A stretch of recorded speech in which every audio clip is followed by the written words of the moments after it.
Good morning students. सभी को शुभोदय बच्चों। कैसे हो सब? శుభోదయ అందరికీ। ఈరోజు మనం అప్నా ప్యారా భారతదేశ్ లెసన్ సంబంధించినటువంటి సిడబ్ల్యూ అనేటువంటిది చెప్పుకుందాం. నేను ఆల్రెడీ లెసన్ కంప్లీట్ అయిపోయింది కదమ్మా.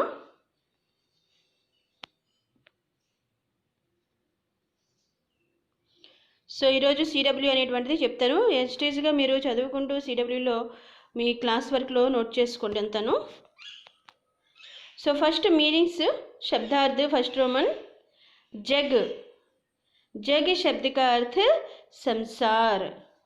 जग అన్న హిందీ మీకు ఇక్కడ హిందీ టు హిందీ ఇచ్చాను. At the same time Telugu and English word కూడా ఇచ్చాను. కానీ మీరు నేర్చుకోవడానికి మాత్రమే ఇవి తెలుసుకోవడానికి ఇంగ్లీష్ తెలుగు అనేటువంటిది యూజ్ చేయడం జరిగింది.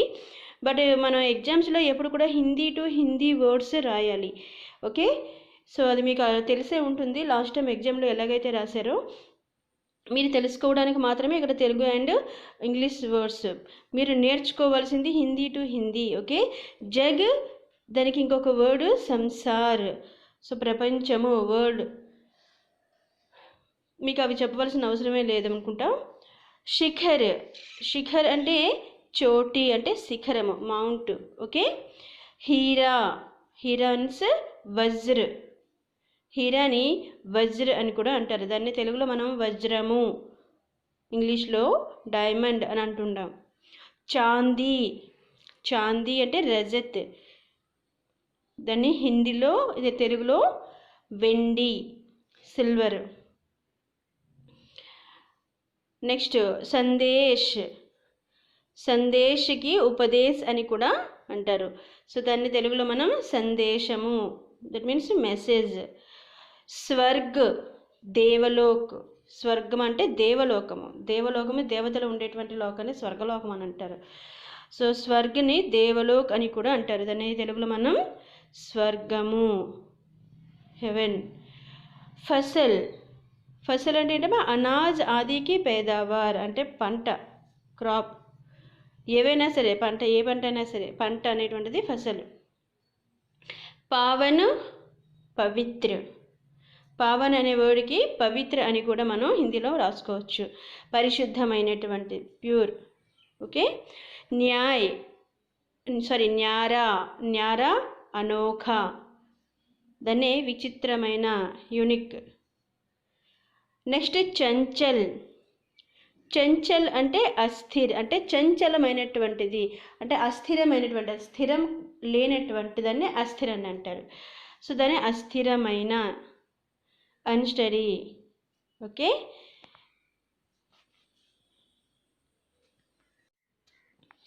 నెక్స్ట్ విలోమ్ శబ్ద్. సెకండ్ రోమన్ విలోమ్ శబ్ద్, ఆపోజిట్ వర్డ్స్.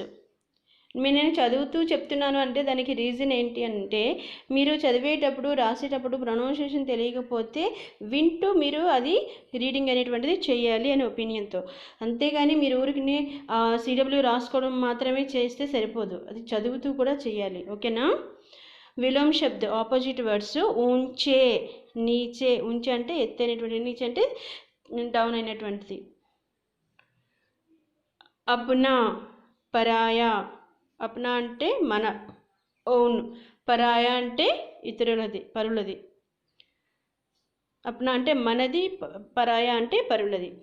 చంచల్, అచంచల్. చంచల్ అంటే చంచలత్వం కలిగినటువంటి అంటే పరుగులు తీస్తూ ఉండేటువంటిది, కదలికలు ఉండేటువంటి. అచంచల్ అంటే కదలికలు లేనటువంటిది. చంచల్కి విలోమ్ శబ్ద్ అచంచల్. దేశ్, విదేశ్. దేశ్ అంటే దేశం, మన దేశం. విదేశ్ అంటే దేశ్ అంటే మన స్వదేశం, దానికి ఆపోజిట్ వర్డ్ విదేశ్.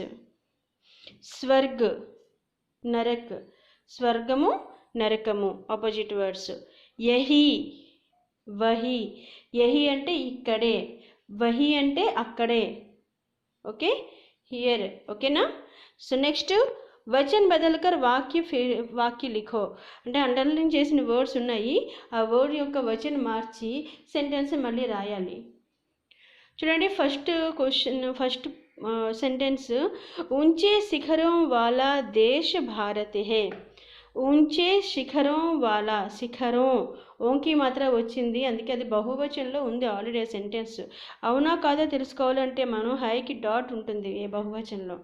సో శిఖరం అనేటువంటిది బహువచనం కాబట్టి ఏకవచనంలో మనం రాయాలంటే ఊంచే శిఖర్, శిఖర్ ఏకవచనం, శిఖరం వాలా సో బహువచన sentence first sentence.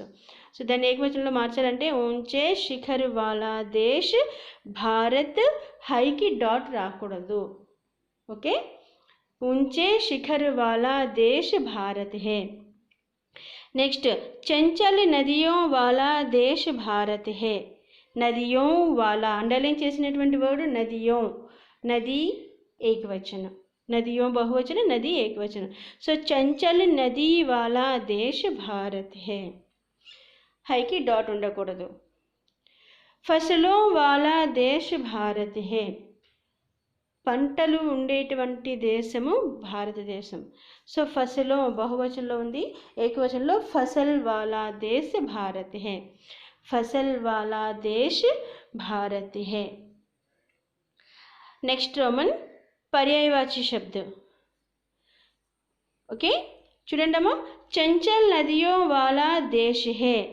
Chanchal underline చేసినటువంటి వర్డ్, దానికి పర్యాయవాచక శబ్దం ఇంకొక వర్డ్ కూడా మనం రాయొచ్చు అస్థిర్. చంచల్కి అస్థిర్ కూడా సేమ్ మీనింగ్. ఐసా పావన్ హే యహ దేశ్. పావన్ ఇక్కడ అండర్లైన్ చేయలేదు అన్న, పావన్ అనేటువంటిది, ఆ పావన్ అనేటువంటిది మీరు అండర్లైన్ చేసుకోండి. పావన్కి సేమ్ మీనింగ్ వర్డ్ పర్యాయవాచక శబ్ద పవిత్ర. నెక్స్ట్, జగ్మే సబ్సే న్యారా దేశ్ హే. న్యారా అనేటువంటిది ఇక్కడ అండర్లైన్ చేసుకోండి, సారీ నేను అండర్లైన్ చేయడం మర్చిపోయాను. జగ్మే సబ్సే న్యారా దేశ్ హే. న్యారా అనేటువంటి వర్డ్ అండర్లైన్ చేసుకోండి. న్యారా అనే దానికి మీనింగ్స్ అనోఖా, అలగ్, ఓకే ప్రత్యేకమైనటువంటిది అని మీనింగ్ వస్తుంది. నెక్స్ట్ ఫోర్త్ బిట్, ధర్తీ కా స్వర్గ్ హే యహీ. ధర్తీ అనేటువంటిది అక్కడ అండర్లైన్ చేసుకుంటామా. ధర్తీ అనేదానికి పర్యాయవాచక శబ్ద పృథ్వీ, భూమి. ఓకేనా, ఇవి మీకు పర్యాయవాచక శబ్ద రాసుకోవాలి. నెక్స్ట్ క్వశ్చన్ ఆన్సర్స్ అమ్మా. ఫస్ట్ క్వశ్చన్, हमारा देश किन किन कारणों से सुंदर लगता है. हमारा देश మన భారతదేశం किन किन कारणों से ఏ కారణాల వల్ల ఏ రీజన్స్ వల్ల సుందర్ లగ్తా హే అందంగా అనిపిస్తుంది అని క్వశ్చన్ వేశారు. చూడండి అక్కడ, భారత్ కృషి ప్రధాన దేశ్ హే. భారత్ కృషి ప్రధాన అంటే కృషిని ప్రధానంగా నమ్ముకునేటువంటి, కృషిని పరిశ్రమని అంటే పంటని ఒక ఫార్మేటింగ్ని ఒక ప్రధానంగా నమ్ముకునేటువంటి, డిపెండ్ అయ్యేటువంటి దేశం మన భారతదేశం. యహా అనేక నదియా బహతీ హే. అంతేకాకుండా మన భారతదేశంలో యహ అంటే ఇక్కడ, అంటే మన భారతదేశంలో అనేక నదియా బహతీ హే, ఎన్నో నదులు ప్రవహిస్తూ ఉన్నాయి. చాలా నదులు మన భారతదేశంలో ప్రవహిస్తున్నాయి. బహతీ హే అంటే ప్రవహించటం. భారత్ కే తీనో और సాగర్ హే. భారత్కే మన భారతదేశానికి తీనో और 3 సైడ్స్ కూడాను సాగర్ హే అంటే సముద్రాలు ఉన్నాయి. భారతదేశానికి 3 వైపులా కూడా సముద్రాలు ఉన్నాయంట, అంతే కదా. అండ్ ఉత్తర్కి और హిమాలయ పర్వత్ హే. భారతదేశానికి ఉత్తరం వైపు ఏంటి, హిమాలయ పర్వతాలు. నార్త్ సైడ్ హిమాలయ పర్వతాలు, అలాగే అవి చాలా అందంగా కనిపిస్తాయంట. ఏ భారత్ కే లియే ముకుట్ జైసే హే. భారత్ కే లియే ముకుట్ జైసే అంటే అది ముకుట్ అంటే ఏంటి, ముకుటం అంటే కిరీటం, అంటే ఆ పర్వతాలు మన భారతదేశానికి ముకుటం లాగా కనిపిస్తూ ఉంటాయంట. భారతదేశానికి, భరతమాతకి కిరీటం పెట్టినట్టుగా కనిపిస్తాయంట మన భారతదేశ మ్యాప్లో చూసుకుంటే, అంత అందంగా ఉంటుందంట. అలాగే భారత్ మే సబ్ ప్రకార్ కి ఫసలే पैदा होती है. సో భారతదేశంలో అన్ని రకాల పంటలు కూడా, చాలా రకాలైనటువంటి పంటలు మన భారతదేశంలో పండించడం జరుగుతుంది. హర్ ప్రకార్కి ఫసలు, చాలా రకాల ప్రతి పంట కూడా మన భారతదేశంలో మ్యాక్సిమం పండించడం జరుగుతుంది. हर प्रकार का वातावरण यहाँ उपलब्ध है. అన్ని రకాల వాతావరణం అంటే క్లైమేట్ అనేటువంటిది ఒక్కొక్క ప్రదేశాల్లో కొన్ని ప్రదేశాల్లో ఎక్కువగా చలి మాత్రమే ఉంటుంది, కొన్ని ప్రదేశాల్లో హీట్ ఎక్కువగా ఉంటుంది, కొన్ని ప్రదేశాల్లో వర్షం ఎక్కువగా పడుతూ ఉంటుంది. కానీ మన భారతదేశంలో మాత్రం ఎండకి ఎండాకాలం వస్తే సమ్మర్లో ఎండ ఎక్కువగా ఉంటుంది, రెయినీ సీజన్లో వర్షం ఎక్కువగా ఉంటుంది, వింటర్ సీజన్లో చలి ఉంటుంది. దేనికి అది క్లైమేట్ అనేటువంటిది చాలా బ్యాలెన్స్డ్గా ఉంటుంది. అన్ని రకాలైనటువంటి వాతావరణం మనకి మన భారతదేశంలో ఉంటుంది. అందుకే ఇక్కడ హర్ ప్రకార్ కా వాతావరణ యహా ఉపలబ్ధే అని అన్నారు.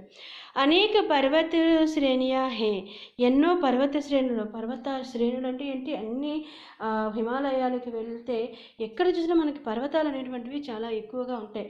అవే మన భారతదేశానికి రక్షణ కవచంగా కాపాడుతూ ఉంటాయి. పెద్ద పెద్ద తుఫాన్లు నుంచి చాలా వరకు కూడాను మన పర్వతాలే అంటే ఆ స్పీడ్ని ఆపడానికి చాలా వరకు కూడాను ఉపయోగపడుతున్నాయి అన్నమాట.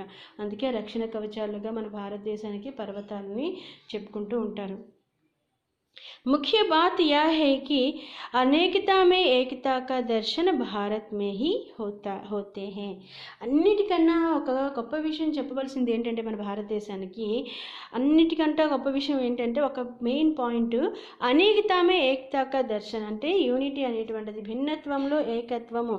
ఎంతోమంది ఉన్నా సరే, ఎన్నో మతాల వాళ్ళు ఉన్నా సరే అందరూ ఒకటే అనేటువంటి మాట కోసమే ఇది మనం ఎప్పుడు ఉపయోగిస్తూ ఉంటాం, భిన్నత్వంలో ఏకత్వము అనేటువంటిది. అవునా, దాని అనేకతామే ఏకత, ఆ దర్శన్ ఆ చిత్రము అంటే ఆ విషయం మన భారతదేశంలోనే కనిపిస్తూ ఉంటుంది. इसलिए భారత్ సుందర్ లగ్తా హై. సో అందుకే భారతదేశం మనందరికీ కూడా చాలా అందమైనటువంటి దేశంగా, అందరికీ ఇష్టమైనటువంటి దేశంగా, ప్రపంచానికి ఇష్టమైనటువంటి దేశంగా చెప్పుకుంటూ ఉంటారు. ఓకేనా, ఇది first question. Next second question చూడండి అమ్మా. हमारा भारत को धरती का स्वर्ग बनाने वाली बातें कौन सी है. हमारे भारत को మన భారతదేశానికి ధర్తీ కా స్వర్గ్ బనానే వాలే అంటే ధర్తిని అంటే ఈ భూమిని స్వర్గంగా మార్చే, భూమి మీదే స్వర్గం ఉన్నది అనేటువంటి గొప్ప విషయాలు, ఆ మాట ఎందుకు వచ్చింది, అలాంటి గొప్ప విషయాలు ఏంటి అనేటువంటిది క్వశ్చన్. సో ఆన్సర్ చూడండి. భారత్ దేశ్ కా కన్ కన్ హమే పావన్ సందేశ్ దేతా హై. భారతదేశంలో ఉండేటువంటి అణువు కూడాను ఏదో ఒక పవిత్రమైనటువంటి సందేశం, ఒక మంచి మెసేజ్ అనేటువంటిది ప్రతి ఒక్క విషయంలో కూడా మనకి దొరుకుతూ ఉంటుంది. అంటే నార్మల్గానే తీసుకుంటే పవిత్రమైనటువంటి నదులు ఏవైతే ఉన్నాయో అవి ఎదుటి వాళ్ళకి ఉపకారం కోసమే ఉంటాయి. వాటి దాహాన్ని అవి తీర్చుకోవు ఎప్పుడు కూడా. నది తన నీళ్ళు తాను ఎప్పుడు కూడా తాగదు. ఎదుటి వాళ్ళ దాహాన్ని తీర్చడం కోసమే ఎంతోమంది జనులకి ఎటువంటి ఉపకారము కూడా ఆశించకుండా పరులకు ఉపకారం చేస్తుంది. అవునా, చూడండి, చిన్న విషయాన్ని, ఒక చెట్టు ఉన్నది అంటే అది కూడాను తన ఫలాల్ని తను తినకుండా ఎదుటి వాళ్ళకే ఇస్తుంది. తన ఫలాలు తను ఎప్పుడు తినలేదు. అంటే ఉపకారం అనేటువంటిది, పరులకి చేసేటువంటి ఉపకారం, నిస్వార్థమైనటువంటి ఉపకారం, అంటే ఇలాంటివి ఎన్నో విషయాలు మనం చెప్పుకోవచ్చు. మన భారతదేశంలో ఎన్నో మంచి మంచి మెసేజ్లు అనేటువంటివి మనకి దొరుకుతూ ఉంటాయి అనడానికి ఇది ఒక ఎగ్జాంపుల్ చెప్పొచ్చు. मानव जन्म की सार्थकता का असली परिचय हमें यहाँ मिलता है. మానవ జన్మకి సార్థకత, మనిషి జీవితం ఒక సార్థకత అంటే ఒక మనిషిగా పుట్టినందుకు తను ఎంతో గర్వపడే విధంగా ఆ గొప్ప పని చేయడం అనేటువంటిది, ఆ గొప్ప గుర్తింపు అనేటువంటిది మన భారతదేశానికి, మన భారతీయులకి లభిస్తుందంట. మన్మోహక్ ప్రకృతి కా చిత్ర. మన్మోహక్ అంటే మనస్సుని ఆకర్షించేటువంటి, మనస్సుని మోహింపజేసేటువంటి, మనసుకి నచ్చేటువంటి ప్రకృతి కా చిత్ర అంటే ప్రకృతిలో కనిపించేటువంటి దృశ్యాలు. పవిత్ర భూమి అంటే పవిత్రమైనటువంటి మన భూమి, మన భారత భూమి.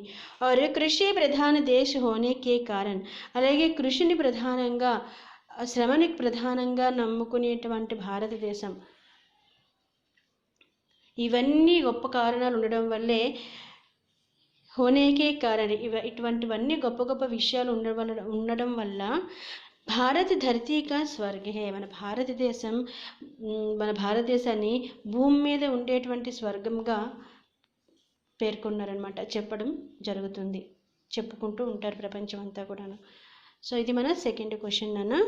Next third question.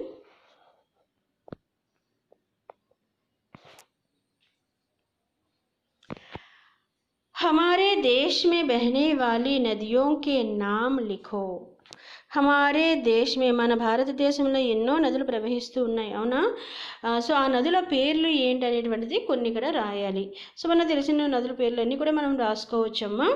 Ganga, Yamuna, Godavari, Krishna, Narmada, Penna, Kaveri, ఆది నదియా, మనకు తెలిసినటువంటి నదుల పేర్లు అన్నీ కూడా మనం రాసుకుంటే ఇవన్నీ కూడా హమారే భారతదేశమే బెహతీ హే, ఇవన్నీ కూడా మన భారతదేశంలో ప్రవహిస్తున్నాయి ఈ నదులన్నీ కూడాను, అవునా? నెక్స్ట్ వెరీ షార్ట్ ఆన్సర్ నమ్మది. Next question. కవిత కా సారాంశ్ అప్నే శబ్దో మే లిఖో. ఈ కవిత యొక్క సారాంశాన్ని మన ఓన్ సెంటెన్సెస్లో రాయమని అడుగుతున్నారు. సో ఇది పాయింట్ వైజ్గా నేను ఇక్కడ ఇచ్చాను, చాలా చిన్న సారాంశం. ఓకే, సారాంశం చాలా చిన్నది కానీ పాయింట్ వైజ్గా అయితే ఈజీగా మీకు వచ్చేస్తుంది. సో అందుకని ఇలా రాశాను. చూడండి, ఫస్ట్ వన్ పాయింట్. భారత్ మే అనేక జాతి ధర్మ కే లోగ్ రహతే హే. మన భారతదేశంలో చాలా జాతి ధర్మం, వేరే వేరే రిలీజన్స్ వాళ్ళు, మతాల వాళ్ళు, జాతి వాళ్ళు ఎంతోమంది కలిసి ఉంటున్నారు, అవునా కాదా? నెక్స్ట్, यहाँ विभिन्न भाषाएं बोली जाती है. విభిన్న భాషాయే, ఎన్నో రకరకాల భాషలు, లాంగ్వేజెస్ అనేటువంటివి మన భారతదేశంలో మాట్లాడడం జరుగుతూ ఉంటుంది. ఒక్క లాంగ్వేజ్ లేదు ఇక్కడ మనకి. తెలుగు, మనకు తెలిసిన తెలుగు మనం ఎప్పుడూ నేర్చుకునేటువంటిది, ఇప్పుడు నేర్చుకుంటున్నటువంటి హిందీ, ఇంగ్లీష్ కూడా మనం మాట్లాడుతున్నాం. తమిళం మాట్లాడేవాళ్ళు, కేరళ మాట్లాడేవాళ్ళు, కన్నడ, బెంగాలీ మాట్లాడేవారు, ఒరిస్సా వాళ్ళు, ఒరియా మాట్లాడేవాళ్ళు, మహారాష్ట్ర వాళ్ళు, గుజరాత్ వాళ్ళు, ఎన్ని రాష్ట్రాలు ఉన్నాయో అన్ని భాషలు కూడా అవే కాకుండా ఇది వరకు ఓజ్పూర్ణని, బ్రజ్ భాష అని, అవధి అని, ఇటువంటి భాషలు కూడా చాలా లాంగ్వేజెస్ ఉన్నాయి. ఇటువంటివి ఎన్నో లాంగ్వేజెస్ మన భారతదేశంలో మాట్లాడడం జరుగుతుంది. అంటే ఎంత గుర్తింపు, లాంగ్వేజెస్ కూడా ఎంత గుర్తింపు ఇచ్చారో చూడండి. అదర్ కంట్రీస్ వాళ్ళు ఒక లాంగ్వేజ్ కదా బ్రిటిష్ వాళ్ళు ఇంగ్లీష్ ఒకటే కదా మాట్లాడగలరు, అవునా? మనము ఎన్ని లాంగ్వేజెస్ చూడండి, మన భారతదేశం ఒకటే కానీ ఎన్ని లాంగ్వేజ్ అంటే ఎంతమంది, అన్ని రకాలుగా కూడా ఇక్కడ ఎక్కువగా మనం చెప్పుకోవడానికి కారణం ఇది కూడా ఒకటి. నెక్స్ట్ థర్డ్ పాయింట్ నాన్న, యహా కి ప్రకృతి బహుత్ నిరాలి హే. నిరాలి, అనోఖా, ఇవన్నీ ఒకటే. ఇక్కడ ఉండేటువంటి ప్రకృతి, ఇక్కడ ఉండేటువంటి నేచర్ కూడాను చాలా అద్భుతమైనటువంటిది, ప్రత్యేకమైనటువంటిది. క్లైమేట్ చాలా బాగుంటుంది. ప్రకృతి, నేచర్ అనేటువంటిది చాలా అందంగా, ఆహ్లాదంగా, మనకి జీవితాన్ని ఇచ్చే విధంగా, మన లైఫ్కి సపోర్ట్గా ఉంటుంది మన భారతదేశంలో ఉండేటువంటి ప్రకృతి. అందమైనటువంటి పచ్చని పొలాలు కానివ్వండి, పర్వత శ్రేణులు కానివ్వండి, నదులు కానివ్వండి, ప్రవహించేటువంటి జలధారలు కానివ్వండి, ఫ్లవర్స్, పూలు కానివ్వండి, అంతా కూడాను నేచురల్గా కనిపిస్తుంది మన ప్రకృతిలో ఉండేటువంటి కూడాను. చాలా వరకు చాలామంది ఆర్టిఫిషియల్గా ఎక్కువగా ఉపయోగించుకుంటూ ఉంటారు, కానీ మనం నేచురల్గానే జీవించడానికి మన ప్రకృతి మనకి చాలా వరకు సపోర్ట్ చేస్తుంది. నెక్స్ట్ పాయింట్ నాన్న, భారతదేశ్ మే అనేకతా మే ఏకతా హే. ఇందాక చెప్పుకున్నాం కదా, అనేకతా మే ఏకత అంటే భిన్నత్వంలో ఏకత్వం అంటే యూనిటీ అనేటువంటిది మన భారతదేశంలోనే. అంటే ఏంటి, ఎన్నో మతాల వాళ్ళు, హిందువులు ఉన్నారు, ముస్లిమ్స్ ఉన్నారు, సిక్కులు ఉన్నారు, ఈసాయిలు ఉన్నారు, ఎన్ని మతాల వాళ్ళు ఉన్నప్పటికీ కూడాను మనం అందరమీ కూడా ఒకటిగానే మన భారతదేశంలో జీవిస్తున్నాం. అందరమీ అన్నదమ్ములం అనేటువంటి ఒక ఆలోచనతోనే బిహేవ్ చేస్తున్నాం, అవునా? అందరమీ మన భారతీయులమే, మనం అందరమీ కూడాను అనే ఒక మాట, దాన్ని భిన్నత్వంలో ఏకత్వము అని అంటారు తెలుగులో, అవునా కదా? దాన్ని మనం హిందీలో భిన్న అనేకతా మే ఏకత అనేటువంటి వర్డ్ ఉపయోగిస్తూ ఉంటారు. నెక్స్ట్ పాయింట్ చూడండి, యహా గంగా, గోదావరి, కృష్ణ ఆది పవిత్ర నదియా బహతీ హే. మనం సారాంశం రాసుకుంటున్నాం కాబట్టి మళ్ళీ పాయింట్స్ అన్ని కూడా ఒకసారి రివిజన్ చేస్తున్నాం. సో ఇక్కడ యహ అంటే ఇక్కడ మన భారతదేశంలో గంగా, గోదావరి, కృష్ణ, ఆది అంటే ఎక్సెట్రా ఇంకా చాలా నదులు పవిత్ర నదియా బహతి హై, ఇటువంటి పవిత్రమైనటువంటి నదులన్నీ కూడాను ప్రవహిస్తూ ఉంటాయి.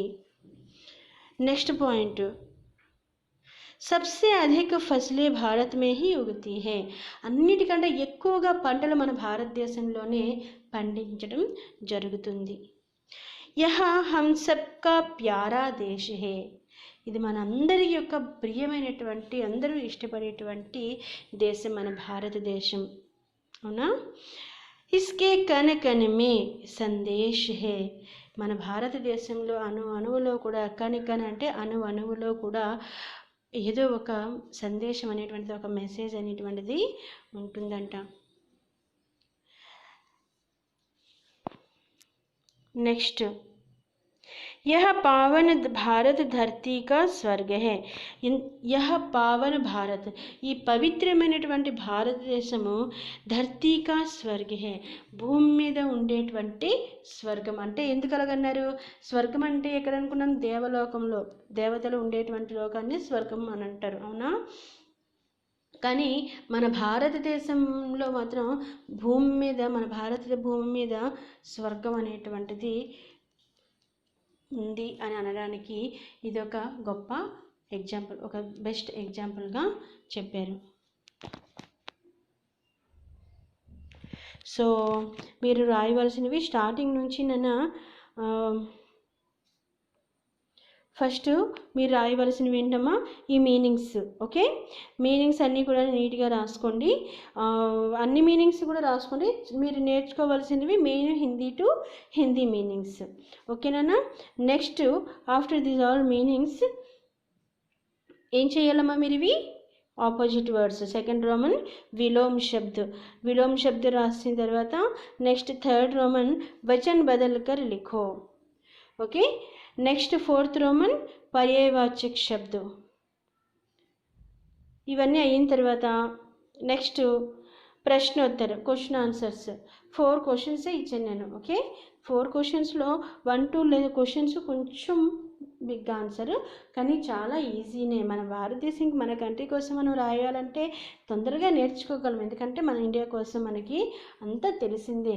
ఇక్కడ ప్రాబ్లం ఏంటి అని అంటే హిందీలో మనం నేర్చుకోవాలి అంతే. సో హిందీలోనే మీరు చదివితే వచ్చేస్తుంది, ఈజీ, చాలా ఈజీ, ఓకేనా. So first second questions 1, 2 questions ఇవి రాసిన తర్వాత next third 4 questions. Third question very short answer, ఇంతకంటే ఈజీ ఆన్సర్ ఇంకేమీ ఉండదేమో. నెక్స్ట్ ఫోర్త్ క్వశ్చన్ సారాంశం, పాయింట్ వైజ్గా నేర్చుకోవాలి, ఓకే.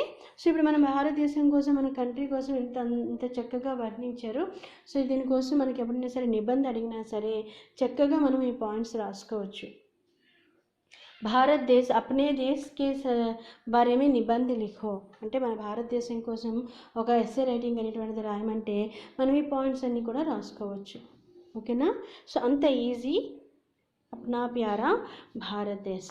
అందరూ కూడాను సిడబ్ల్యూ కంప్లీట్ చేసుకొని నాకు వాట్సాప్కి పిక్స్ పెట్టమని చెప్పాను. 1, 2, 3 లెసన్స్ ఆల్రెడీ కంప్లీటెడ్ నేను. This is 4th lesson. So ఇంతవరకు 3 లెసన్స్ సంబంధించి CWS some members only send చేశారు. ఇంకా చాలా తక్కువ మంది చేశారు, నాకు పంపించారు. అందరూ కూడా పంపించాలి, అందరూ కంప్లీట్ చేసుకోవాలి. ఆఫ్టర్ దిస్ వీడియో నేను మీకు వర్క్ బుక్ కూడా చేసి పెడతాను. హాలిడేస్లో కంప్లీట్ చేసుకుంటామా. ఇన్ కేస్ ఏదైనా పెండింగ్ వర్క్ ఉంటే 4 లెసన్స్ రిలేటెడ్ 4 లెసన్స్ అన్నీ కూడా ఫినిష్ చేసుకోండి వర్క్స్. అండ్ మీకు ప్రాజెక్ట్ కూడా ఇవ్వడం జరుగుతుంది. నెక్స్ట్ మనకి ఎగ్జామ్స్ ఉంటాయి, okay. Next November 2nd week I think exams ఉండొచ్చు మళ్ళీను. సో అందులో మీకు ప్రాజెక్ట్కి అలాగే సిడబ్ల్యూ వర్క్ బుక్ అండ్ ఎగ్జామ్కి సంబంధించి 50 మార్క్స్ ఉండొచ్చు. సో మ్యాక్సిమం హాలిడేస్లో వర్క్ కంప్లీట్ చేసుకుని ప్రాజెక్ట్ కూడా చేసి సబ్మిట్ చేయండి, ఓకేనా. సో ఇంకేం డౌట్స్ ఏమి లేవనుకుంటున్నాను. Thank you. Thank you for watching.